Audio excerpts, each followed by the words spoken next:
Con nosotros Gloria Reyes, ella es diputada al Congreso de la República en representación de los Alcarrizo y Pedro Van por el Partido Revolucionario Moderno. Buenos días, Gloria. Buenos días, don Nelson. La verdad que un placer poder estar aquí y hablarle al país desde esta tribuna. Bueno, ¿y cómo andan tus iniciativas legislativas? Porque hay que preguntarle, siempre se dice que hay diputados o senadores que no trabajan mucho, que trabajan poco, pero creo que lo esencial es si está haciendo algo por sus representados. Definitivamente el Congreso y la Cámara de Diputados es un escenario que nos permite hacer grandes esfuerzos por la representación de nuestras comunidades. Todos sabemos que los legisladores tenemos tres responsabilidades esenciales, que son legislar, fiscalizar y representar. Y yo debo decir que en estos 2 años, siendo la mujer más joven en el Congreso Nacional, me ha tocado una gran responsabilidad, el gran peso de representar 2 sectores tan importantes para el país y mayoritarios como son los jóvenes, por un lado, que como sabemos en el próximo padrón electoral serán el 40% de este padrón, y las mujeres, que somos mayoría en términos electorales y además de población en nuestro país. Así que nuestras iniciativas fundamentalmente han estado enmarcadas en estos sectores. Muchos que han seguido parte del trabajo que hemos hecho han podido notar el esfuerzo que incidimos en lo que fue la ley de partidos políticos para que la participación de las mujeres estuviera bien representada y lo más cercana a la realidad de lo que es la población dominicana, aunque lamentablemente no logramos la paridad, el 50-50, por la cual junto a más diputadas, las demás diputadas luchamos en este proceso, pero sí logramos una propuesta que fue mi iniciativa mía en mi partido, que fue la del 40-60, el mínimo de un 40% de ambos sexos y máximo un 60%, y fue la propuesta que se asume en la ley de partido. Así que de manera indirecta, aunque fue una posición del partido, fue uno de los grandes aportes que desde nuestro espacio pudimos hacer con la ley de partidos, no solo en las candidaturas, en los cargos electivos, sino también, que es muy importante, el proceso de representación interna en los partidos políticos, donde haya también una gran representación de mujeres.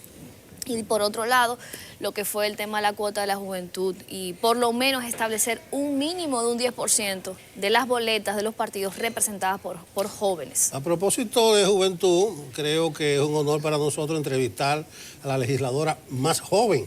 Nosotros que hemos pugnado siempre porque surja, se le abran puertas, camino a ese relevo generacional, porque los padres y hasta los abuelos de muchos de los dirigentes que están pugnando todavía pelean por un pleito, cosa que hay que respetar. Así porque es. Esos años de servicio, esa experiencia. La experiencia y el legado, la trayectoria que han hecho en nuestro caso, nuestro partido, que tenemos dirigentes de la talla de Doña Milagros, de Hugo Tolentino Dip, de Ibelice Prat de Pérez, de Fafa Tavera, de Tirso Mejía Ricard, son leyendas vivas que para nosotros nos llenan de orgullo y de las cuales, en mi caso como joven, me ha tocado aprender.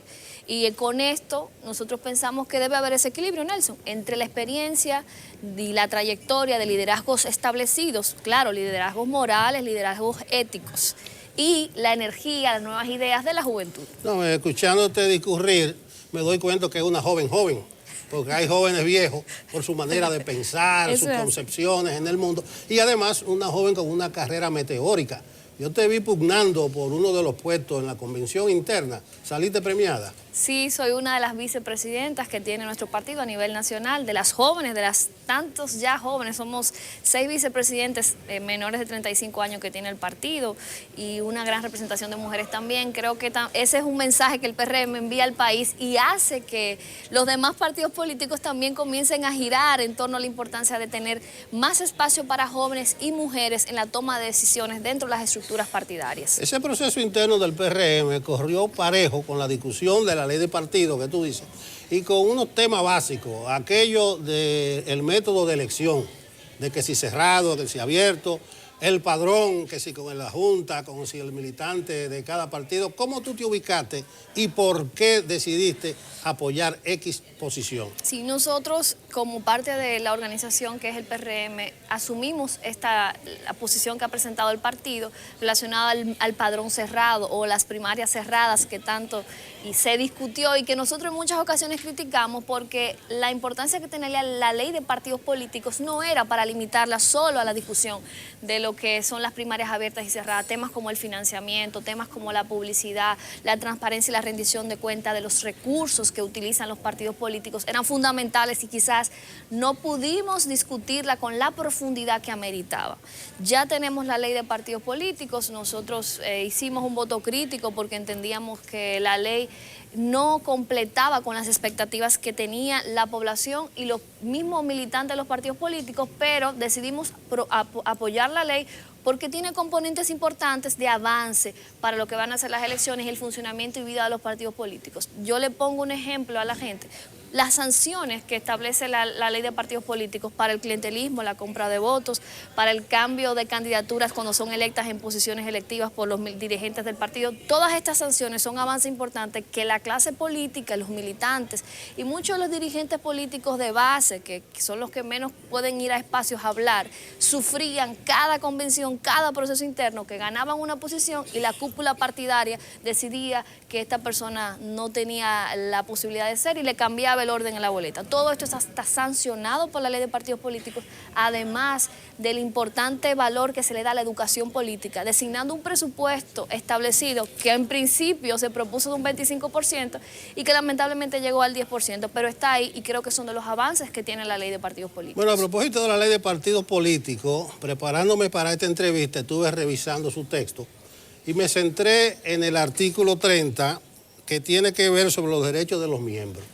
¿Y por qué me centré? Porque ahora escucho una advertencia, una amenaza a los legisladores que voten por la modificación constitucional que serían separados o expulsados de las filas del PRM. Yo digo, bueno, eso es delicado porque la ley de partido establece un procedimiento, la Constitución de la República establece los derechos de la persona, claro. O sea, el puesto es tuyo, ese puesto no es del PRM, entonces eso es medio complejo, pero además introduce algunos ruidos, porque eso de la reelección, de la reforma, es la agenda del PLD y del Palacio. No sé por qué ustedes se meten en eso, pero ya que está instalado el tema, yo digo, ¿a qué viene eso? ¿Es que cuando el río suena, agua trae? No, definitivamente esta ha sido una posición firme de nuestro partido en la voz de nuestro presidente y de nuestro principal líder, que es Luis Abinader. Entiendo que nosotros debemos, como miembros del partido, simplemente asumir que es la determinación del PRM sobre la posición relacionada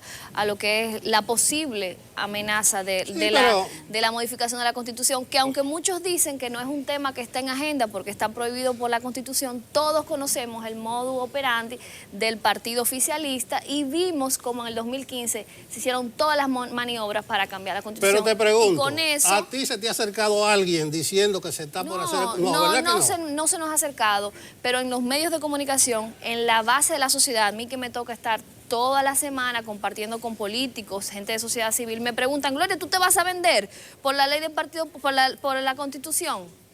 Todo el mundo nos está señalando, no solo en el ámbito, en el espectro político, sino también en el seno de la sociedad, porque hay una visión distorsionada de lo que es la función legislativa y el pasado proceso nos llena de estigmas relacionados a qué hacer o no hacer. En mi caso, quizás puedo decir abiertamente que no he tenido ningún tipo de ofrecimientos ni de propuestas. Creo que nunca se me acercaría ninguna persona a hacerme una propuesta indecorosa. Me imagino que nunca lo harían. Ahí tienes razón Hipólito Mejía, porque hay una diferencia entre Hipólito y Paliza, entre Hipólito y Abinader, porque Hipólito dijo que no, que él confía plenamente en los legisladores del PRM, que no se prestarían a nada.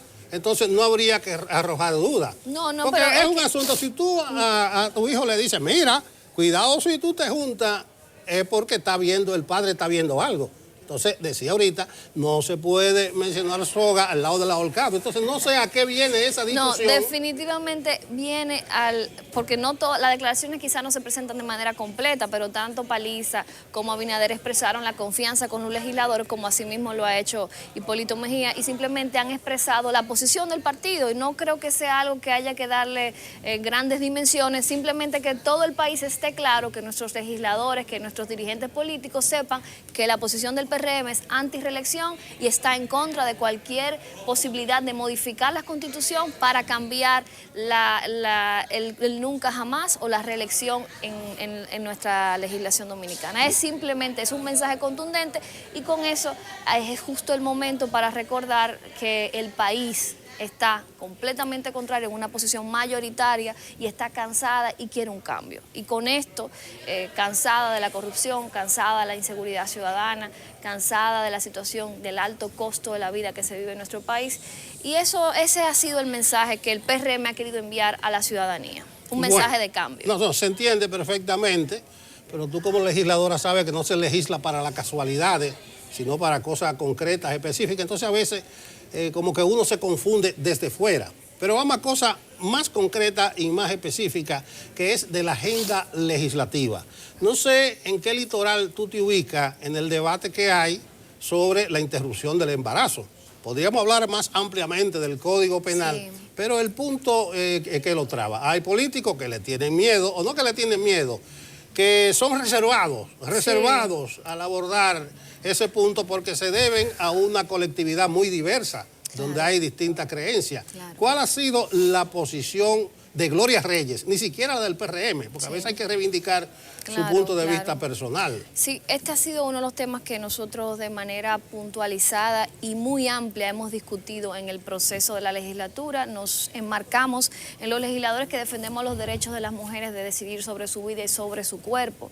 En este caso, en el Código Penal, que ha sido ampliamente discutido por los últimos 20 años, entendemos que se hace necesario y prioritario que en esta legislatura los legisladores decidan aprobar este código, que el país los está esperando. Creo que abordar el tema de las causales, siempre hay que recordar a la gente que se habla de excepciones y de casos particularmente que definen 3 posibilidades para interrumpir el embarazo. Y no solo que es una posibilidad, sino que le da a la mujer la decisión, no es una obligación ni una imposición. Y siempre hay que aclararlo, porque hay grupos que quieren distorsionar la realidad de lo que se trata cuando se habla de las 3 causales en la interrupción del embarazo, que mayoritariamente el pueblo está de acuerdo y a favor de ellas. Las últimas encuestas que se han realizado relacionadas a estas causales, más del 60% de los dominicanos, cerca de un 65%, entiende que estaría de acuerdo si la vida de su esposa, de su madre, de su hermana estaría en peligro, si este embarazo que se tenga va a ser un nacimiento que va a ser incompatible con la vida, o sea, cuando el feto nazca va a morir. ¿Cuál es la necesidad de someter a la tortura a una mujer cuando con los avances de la ciencia y de la medicina podemos determinar si ese feto podrá vivir o morir? Y desde luego, respetando las creencias y los principios cristianos que tiene cada dominicano y dominicana, de poder decidir si de acuerdo a su fe está de acuerdo o no con la interrupción del embarazo en estas 3 causas. Así que nosotros defendemos y reivindicamos ese derecho que debe ser incluido o en el Código Penal, como se ha establecido hasta el momento, o si se quiere y se garantizan las medidas necesarias en una ley especial, que estaríamos en la disposición también de que fuera una realidad, pero tomando en cuenta de que se respete esa decisión de las mujeres y que no esté criminalizada en el Código Penal. Bueno, Gloria, ha sido un placer tenerte por aquí. Gracias, de verdad. Yo espero la atención a tus comunidades. Cada vez que hablamos de los Alcarrizos de agua y luz y de Pedro Brán. Seguridad ciudadana, esencialmente, el tema de la seguridad de los principales problemas que tenemos en los Alcarrizos, la contaminación de nuestras cañadas y ríos, el tema de la vivienda y el hacinamiento y el déficit habitacional, tanto cuantitativo como cualitativo. Así que solo para hablar de los problemas de los Alcarrizos y Pedro Brán deberíamos hacer un programa, Nelson. Bueno, gracias a Gloria Reyes. Ella es parte del 35% de los jóvenes que han asaltado la dirección del PRM y ojalá que encuentre mucho más camino para desarrollarse. Nosotros continuamos con Enfoque Matinal.